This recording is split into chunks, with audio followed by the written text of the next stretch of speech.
I never thought a celebratory dinner at the Clarendon would end with my mother-in-law demanding I hand over my late grandmother's priceless emerald necklace, while my own husband sat silently beside her.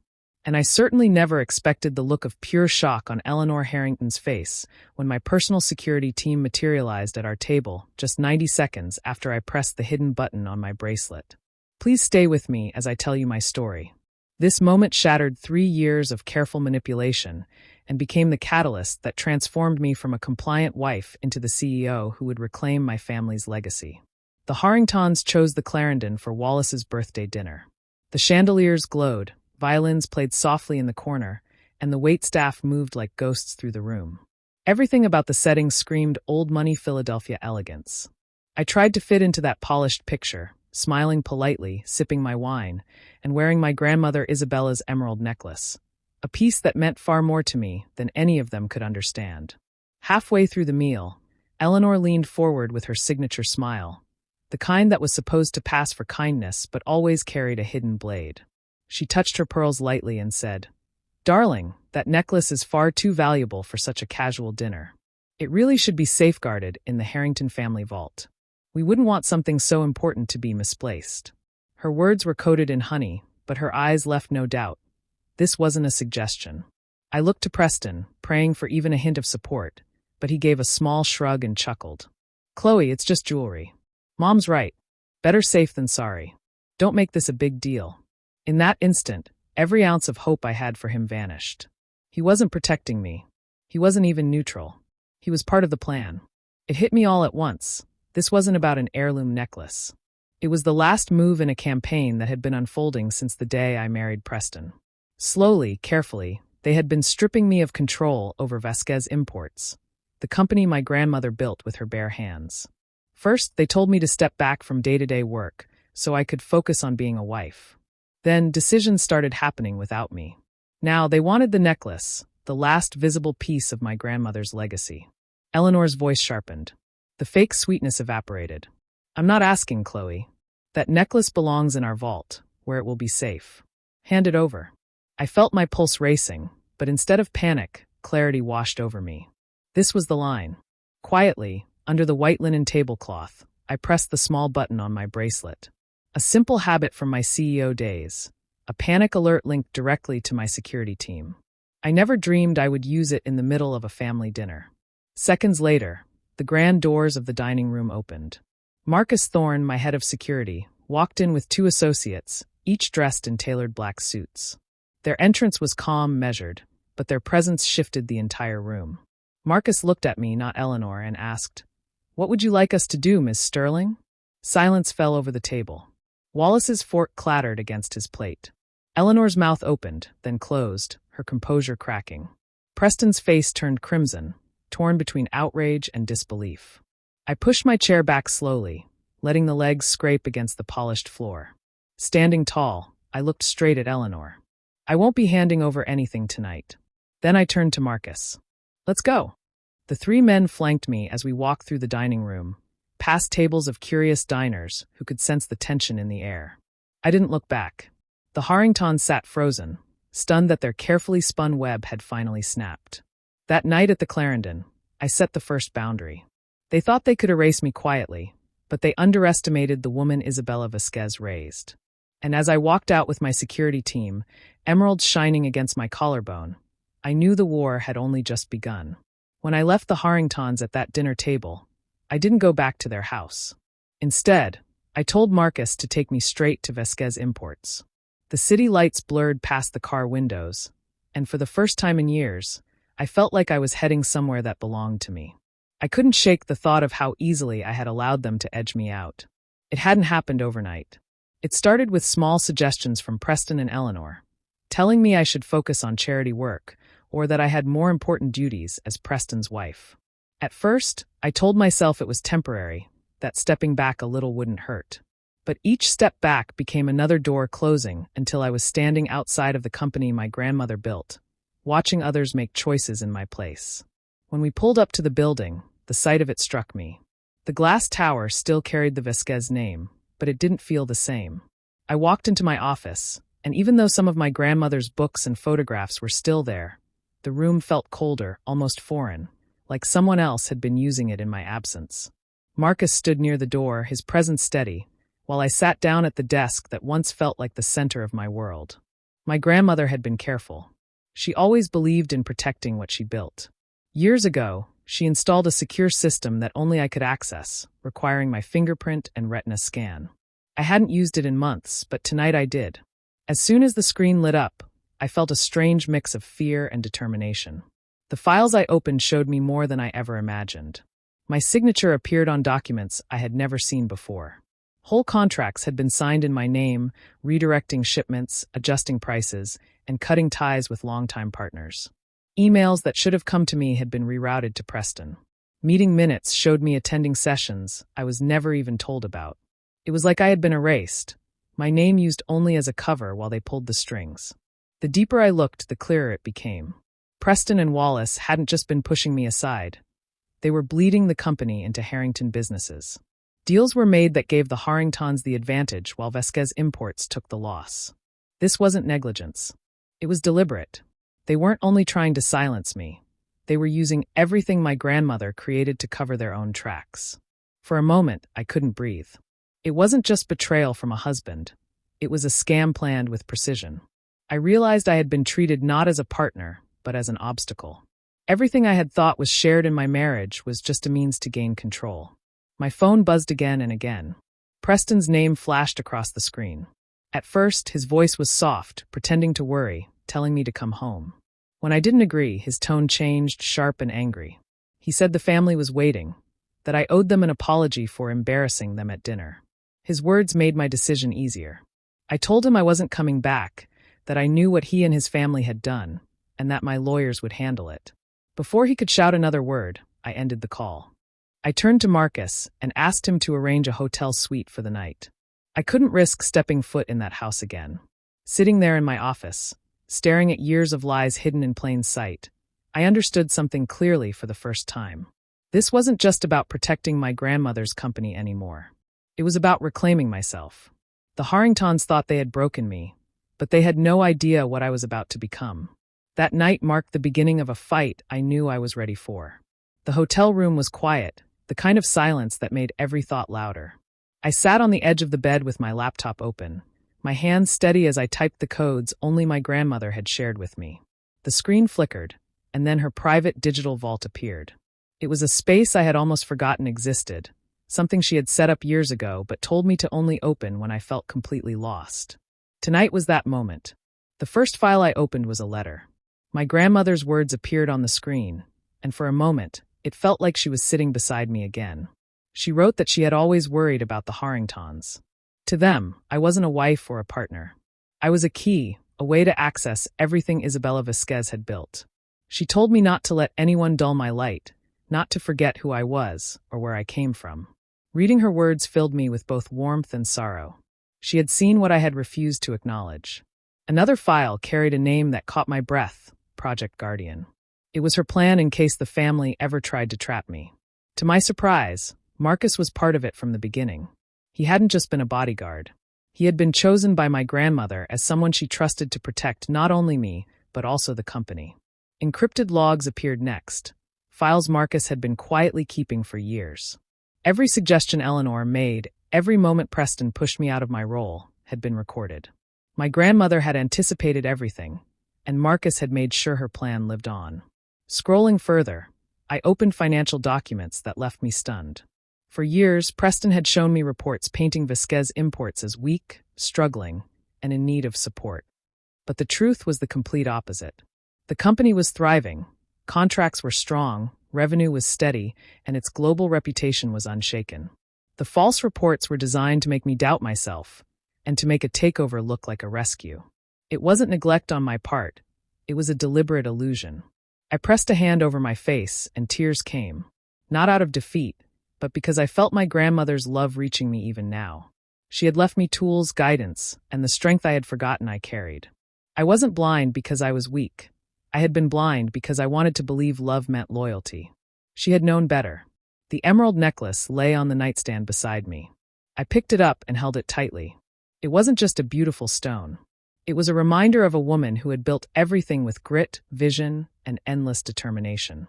Wearing it meant I carried her with me. It was a symbol of power, not decoration. Wiping my tears, I reached for my phone and dialed a number I hadn't called in years.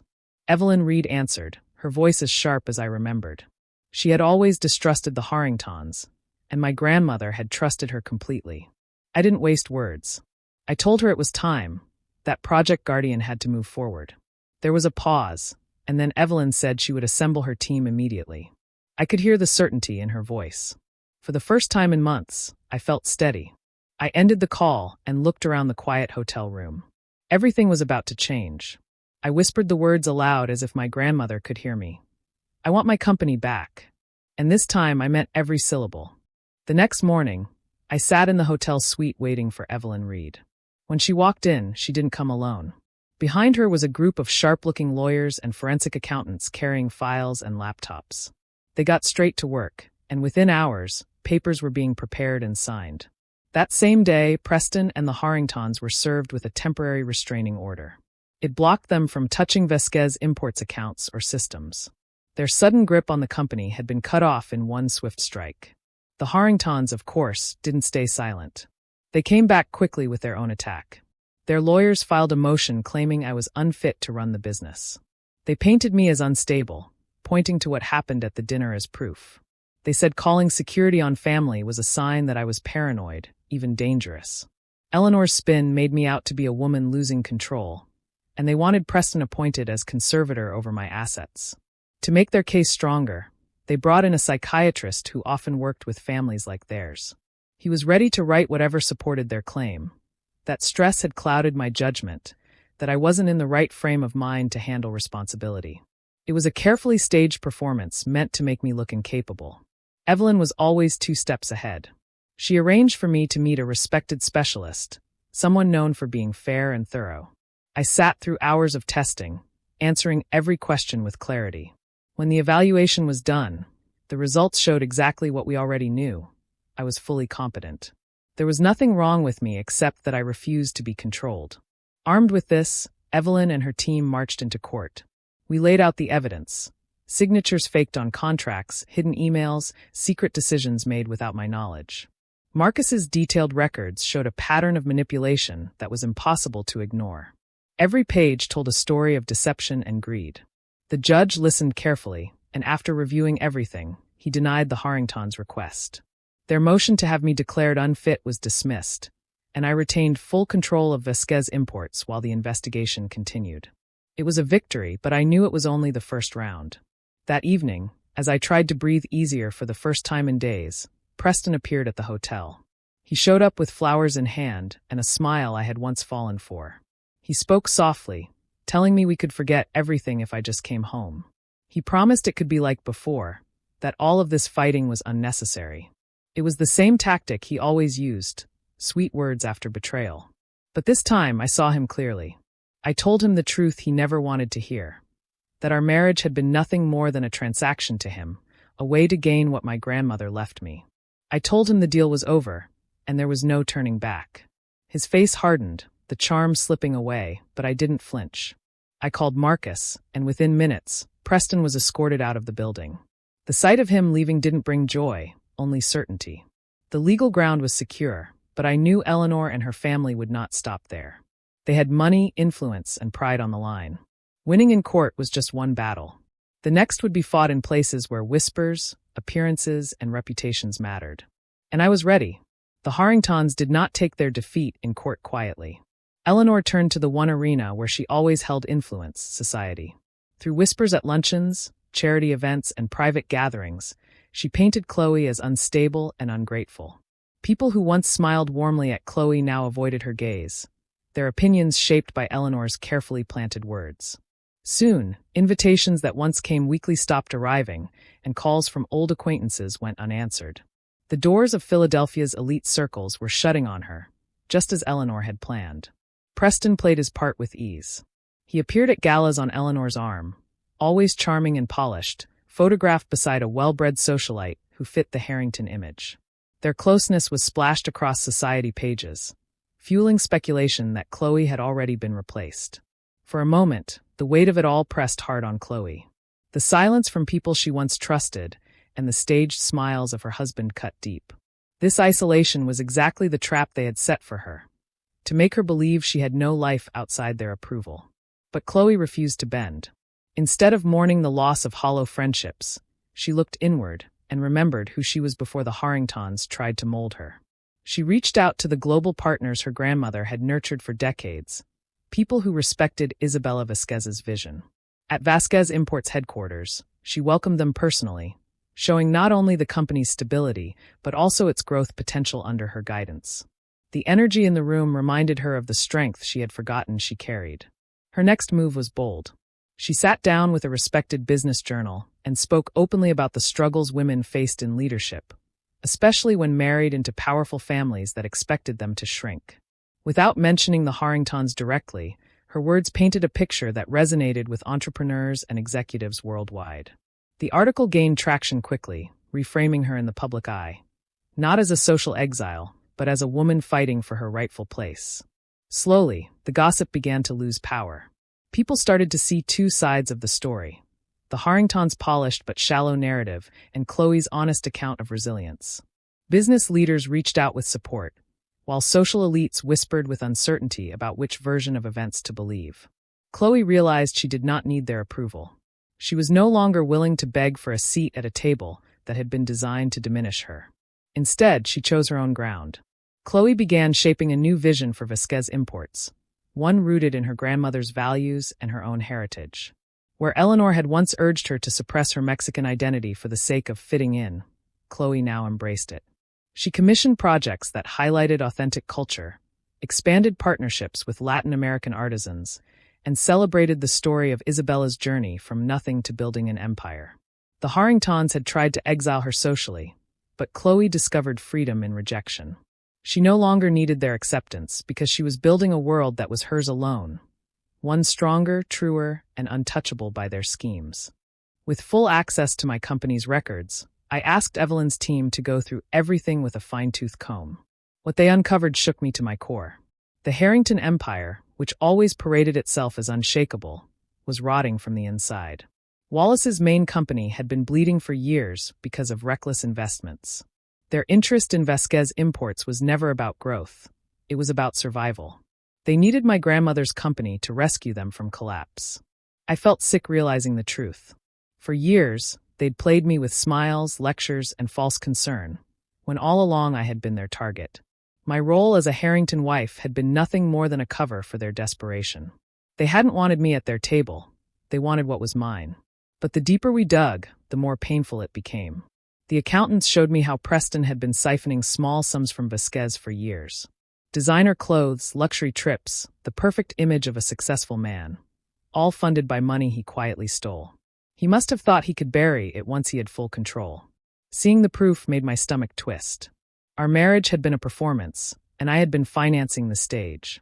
The part that broke me wasn't even the money, it was the betrayal. I thought at the very least Preston saw me as his partner. Instead, I was nothing more than his financial safety net. Every promise, every tender moment, had been part of a strategy. I confronted him over the phone, making sure the call was recorded. His mask slipped within seconds. He didn't apologize, didn't even try. He screamed at me, told me I was difficult, and accused me of destroying everything because I wouldn't play along. That was who he really was, entitled, bitter, and convinced that marrying me meant he had a right to everything I owned. In that moment, I understood the dinner fight over my grandmother's emerald necklace. It wasn't about family heritage or appearances. That piece was liquid wealth, something they could sell quickly to patch their crumbling finances. They weren't just trying to steal my company. They wanted to strip me down to nothing, piece by piece. Now the tables had turned. I had every shred of proof: embezzlement, forged documents, the financial trail, even Preston's unhinged rant. I wasn't just prepared to defend myself anymore. I was armed to take them down completely. For the first time in years, I wasn't afraid of them. But as I stared at the evidence, a question weighed heavily on me. Was it enough to protect Vasquez Imports and walk away stronger? Or should I use this power to burn their empire to the ground? I finally had the choice, and whichever path I took would define not just their fate, but mine. I knew it was time to stop playing defense. I called an emergency board meeting at Vasquez Imports and laid out everything we had uncovered. Every forged signature, every false report, every missing dollar. It was all there in black and white.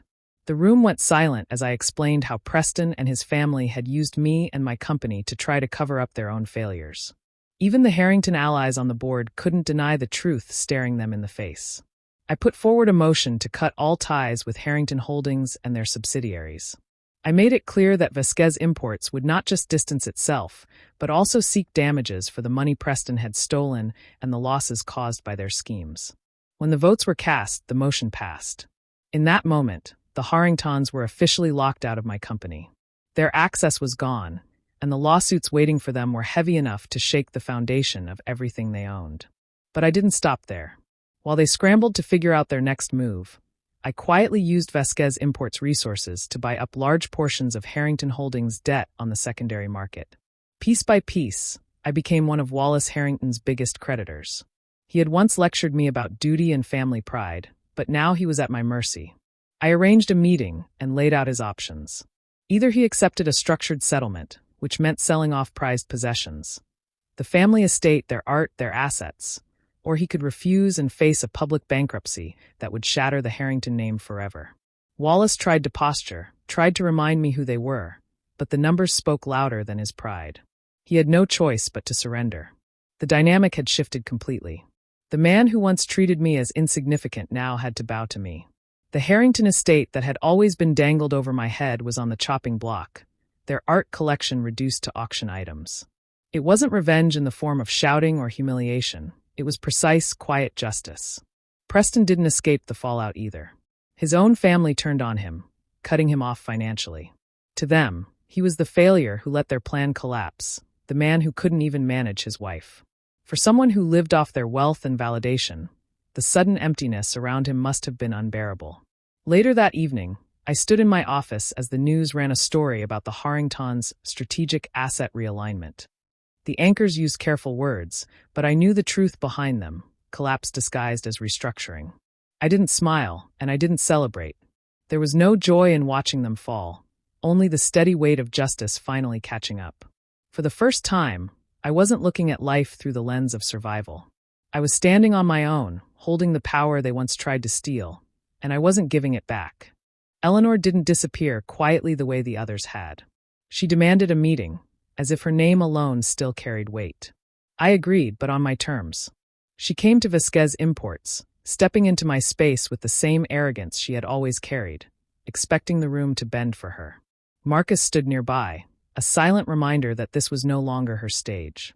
She began the way I knew she would, not with remorse, but with blame. Her words dripped with control, carefully chosen to press guilt into me. She said I was tearing the family apart, that I was the reason their name was suffering, that by fighting back I was destroying a legacy that had stood for generations. She tried to make herself the victim, as if I should feel ashamed for defending what was mine. But I didn't flinch. I looked her in the eye and reminded her of everything she had done. Every time she mocked my background, every moment she told me to hide who I was, every attempt to make me small so that the Harrington name could stand taller. It all came spilling out. I spoke calmly, without raising my voice, and for the first time I saw her falter under the weight of her own actions. I told her the truth. The Harrington name was never built on honor. It was built on taking what belonged to others, on smoke and mirrors, on fear and pressure. The Vasquez name was different. My grandmother created something from nothing, building brick by brick, with real work and real sacrifice. One legacy was stolen, the other earned. Then I cut deeper. I told her I knew everything about their failing empire, about the debts they were drowning in, about how their attempt to steal my company wasn't power at all but desperation. That mask of superiority she wore so tightly cracked in front of me. For the first time, the woman who had once towered over every room looked small, exposed, and frightened. She tried to steady herself, but I didn't let her. I told her I pitied her, that all her posturing, her cruelty, her obsession with status had left her hollow. Pity was the last thing she wanted from me, but it was the only thing I felt. The mighty Eleanor Harrington wasn't untouchable. She was fragile, and she knew I could see it. She stood, gathering what little dignity she had left, and walked toward the door. Before she could leave, I gave her the final word she would ever hear from me. I told her the emeralds would stay with me because they belonged to a builder, not a thief. She froze for a moment, then left without another sound. That was the end. With her gone, the chapter with the Harringtons closed for good. Their shadow no longer touched me. I had reclaimed everything they tried to steal, and more importantly, I had reclaimed myself. When the battles ended, I finally had the chance to breathe. The lawsuits, the boardroom fights, the constant games from the Harringtons, they were behind me. The first thing I did was file for divorce. Thanks to the prenuptial agreement my grandmother insisted on, Preston was left with nothing. He had gambled our marriage as if it were a business deal, and now the deal was finished. With that chapter closed, I turned all my energy to Vasquez Imports, not as a title holder, not as someone playing a role, but as a leader who knew her purpose. I tore down the policies that had been put in place to favor the Harringtons and returned to the vibrant vision my grandmother had set years ago. The company wasn't just about numbers on a page. It was about people, culture, and pride in what we created. I filled the office with life again. The walls that had felt sterile under Harrington influence now displayed the colors and art my grandmother loved. Every corner reminded us of the roots we came from and the legacy we were carrying forward. The change wasn't just physical, the atmosphere shifted. Employees who had once looked over their shoulders now stood taller, knowing they were part of something real. Their loyalty came back with strength, and I could feel the morale rising around me. But I knew it wasn't enough to simply rebuild. I wanted to honor Isabella's memory in a way that reached beyond the walls of Vasquez Imports. That's when I launched the Isabella Vasquez Foundation, designed to give opportunities to women entrepreneurs, especially immigrants and first-generation business owners who faced the same uphill climb my grandmother once did. It wasn't charity. It was planting seeds for a future where more women could build without fear of being stripped of their work. The night of the foundation's launch gala, I stood in a room filled with people who believed in the mission.